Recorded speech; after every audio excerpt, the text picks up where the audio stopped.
Marvin Harrison Jr., did he deserve the Biletnikoff?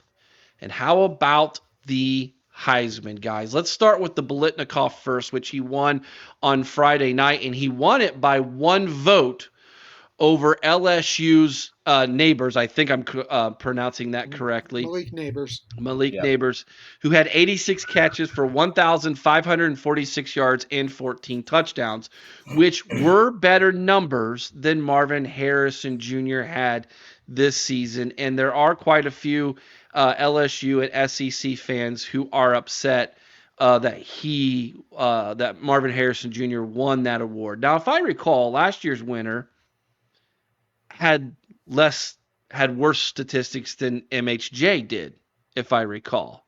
Am I correct in that, Chris? I'm pretty sure I am. So it's not traditionally, at least in the not recent history, just automatically given to the best player with the best stats, right? Neither is the Heisman. Okay? If you're going to give it to the best player with the best stats, then Hawaii would have had quarterbacks for like 5 consecutive years. Yeah. Have the Heisman when Chow was their offensive coordinator and quarterback coach, right? Yep. You don't just automatically give it for stats. There's a little bit of nuance to this too. So I'll start with you first, Aaron. Did the Biletnikoff people make a mistake in giving it to Marvin Harrison Jr.? I don't think so. I mean, I understand because of who his dad is, why other teams would be jealous or be like, he only won it because his dad's Marvin Harrison. He's, whatever. But you're right, Eric. There's a lot of nuance to this. It's not just the best stats, because otherwise Timmy Chang would probably have 3 or 4 Heismans. That's an old quarterback from Hawaii, for those of you that don't know. Or Colt Brennan would probably have 2. Yeah. That's another guy. Gosh, man, Timmy Chang had like 17,000 yards passing or some craziness through his career, but I digress. The answer, Eric, no, they did not make a mistake giving it to Marvin Harrison. The guy earned it, okay? McCord is the one throwing the ball. We all saw that. I think he worked more with less. He did more with less. His routes, much better. All right, well, hold on. We can't use routes as an argument for that. Route running, his route running's really good. Like, come on. What do you think NFL scouts look at? You think that they're just looking at their 40 time? They're looking at their routes. I understand that, Aaron, but when it comes to winning award, it's not based off of the doing. That's what I want to like. We don't give the best linebacker award. Who's the guy who just passed away from Illinois? Isn't that who the linebacker Butkus award, right? We don't give the Butkus award to the person who makes the most sound tackles with the best technique. We don't do that. No, but so I don't think you can use route running as an excuse as to why. Although I do believe Marvin Harrison Jr. is the best route runner in college football, hands down. Well, I don't know why you wouldn't look at that. And you're right. I don't think linebackers probably would on tackles, but perhaps the way they read the play, following and flowing, getting to depth for coverage. There's a lot of stuff, it's a different position. I don't know what they look at. I could see route running being part of it. I don't know. But bottom line, I don't think they made a mistake. I understand the argument for Neighbors. He had a heck of a season, but his quarterback won the Heisman. Ours had no business perhaps playing. You're being so kind right now. That's Aaron. He just bit his tongue. I just saw it. He went, yeah. Chris, go for it. So I do not know what SEC fans are whining about. If we have learned anything over the last 10 days, that most deserving and best clearly have 2 different meanings. I mean, come on. Hey. You got Malik Neighbors out here playing with, now granted, as Aaron said, a Heisman Trophy winner who, let's face it, really didn't deserve that, because that should have not gone to a 3-loss quarterback. I don't care what program you play at. Obviously, I think that this was a Michael Penix Jr. award is who should have had this, but I digress. Malik Neighbors is a great talent. Don't get me wrong. He is a very good receiver, but cut and dry, Marvin Harrison, despite the fact that if you look at the numbers, Malik Neighbors may have been the most deserving, Marvin Harrison is the best player in college football. Cut and dry, the end. It's that simple. So SEC fans can stop their whining, go back to celebrating their fake Heisman and their give me gift into the playoff. Just shut up and go with it. Woo! Simple. Gee, money Christmas. Chris. My goodness. I think you have to put a little nuance into these things, okay? So when you earn the right to be a voter, whether that be for the Biletnikoff or whether that be for the Heisman or some other season-ending award, which a lot of people don't realize that a lot of these awards are voted on by journalists in the media. Hey now, former award winners, and then the people who are on the boards or committees that are a part of these awards, like the Biletnikoff committee. Okay, so that being said, I think what happens is those committees narrow the scope down to a handful of people, and then at that point they're watching. But the media, as much as the media claims to be in the know, they are more so in the know for who they are covering. Okay? That is why when you look at Heisman voting, they break it down by region. Okay? And the media in the South typically is going to vote higher for a player from the SEC or the Southern schools in the ACC. Same with media from the North and from the West, okay? That is, the bias is cooked into it, okay? And even though there's natural bias based on location and geography, there's enough, they try to make there enough voters from the regions to kind of equal that bias out. I give a lot of props and respect to media members who, after the votes are tallied and the award is given out, that they show who they voted for and they give their reasoning why. And you'll notice that a lot of these media members, when they do that, their reasoning is very different from one another. So there is not a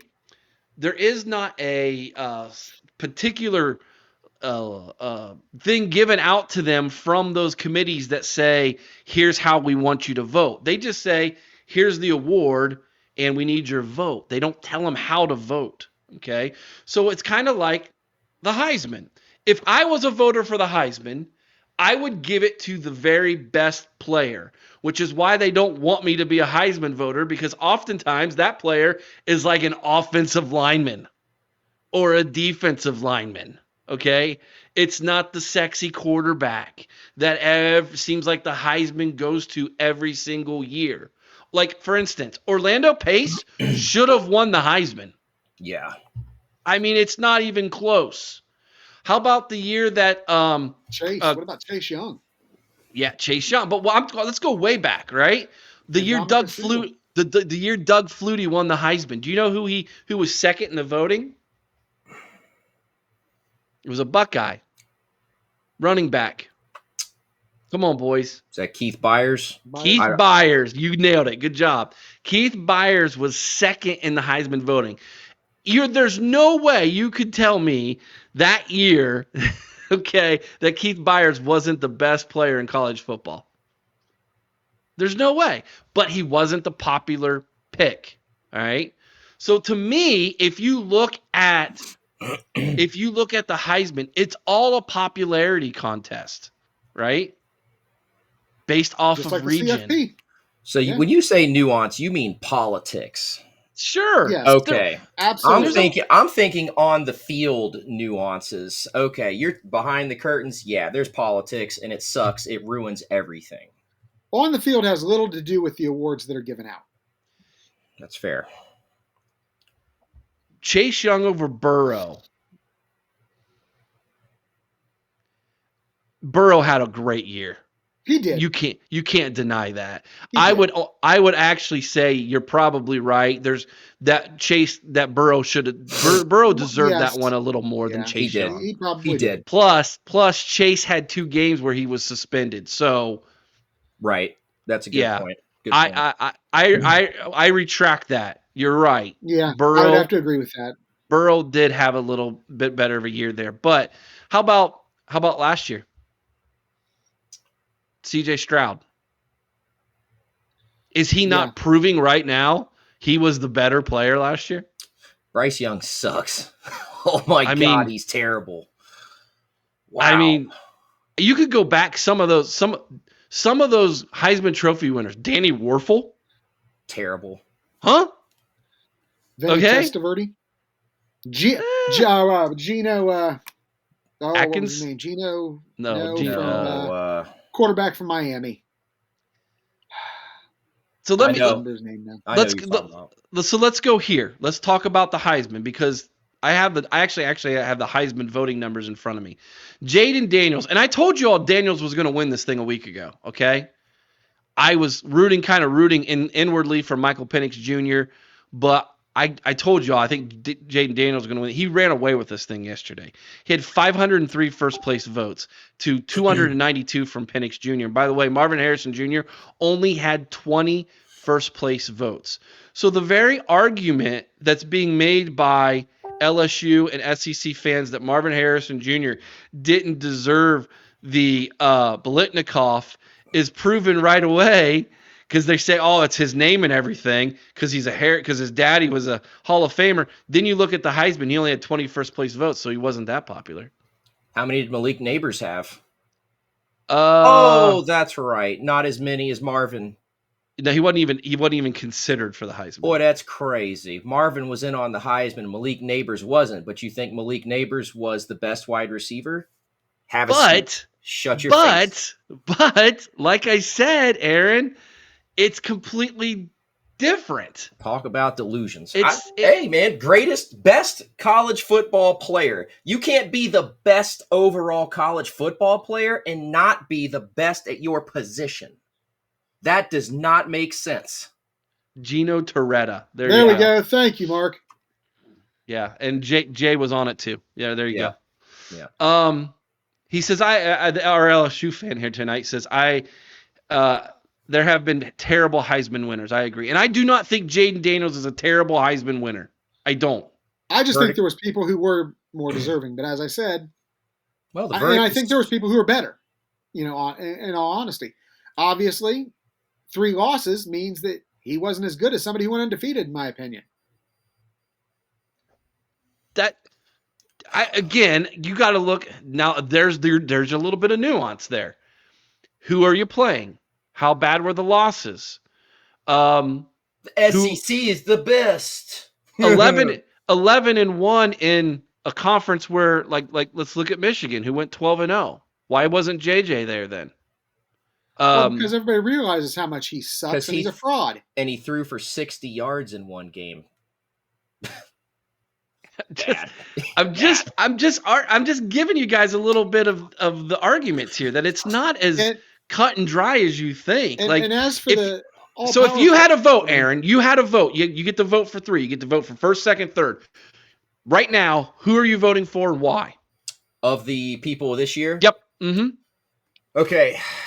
Personally, I would go Penix, Nix, and Daniels. That's what I would do. So, okay, there you go. Chris? I actually agree with Aaron. I agree 100% with what he just said. That's the exact order I would have had him in. All right. I would have gone with Penix, Harrison, Daniels. I understand that too. I do as well. I can't put Nix in that group. I watched him twice lose to Washington. So obviously Penix beat him twice straight up. But my point being is, but here's my argument. Here's why I have Harrison Jr. as high as I do. I watched every snap that guy has played in his collegiate career. You know how many snaps I've watched of Michael Penix Jr.? Probably the second most out of the group because he played at Indiana and then Washington. Yep. Bo Nix probably third on that group, and then Jaden Daniels was fourth that I've seen with my own eyes. So I admit I have biased in that. I admit I'm biased based off of the time I've spent watching these guys. I don't know why we get so up in arms with one another when bias is baked into the cake. It is. We're humans. It's part of it, man. Yeah. Absolutely. So it's going to be what it is. That's one of the reasons why I try to tell you guys that Daniels is going to win this thing. He had no competition from the South. No one to take votes away from him. But I mean, I think we can all agree it was a joke. I mean, can we not agree it was a joke? Seriously, let's look at this. A 3-loss SEC competitor in a year where the SEC was down, and nobody can say they weren't. They had a losing record against all the other Power 5 conferences. Oh, this was a down year in the SEC. Good Lord, Sarah. My wife likes her. Does she have Tebow. the hots for Tim Tebow? Oh, yeah. Is he right up there with Bobby Carpenter? Is she a female? Of course she does. I would say she probably thinks Tebow a little higher of Tebow than she does Bobby. Now, see, that's just sacrilege right there. There's a question for her tonight.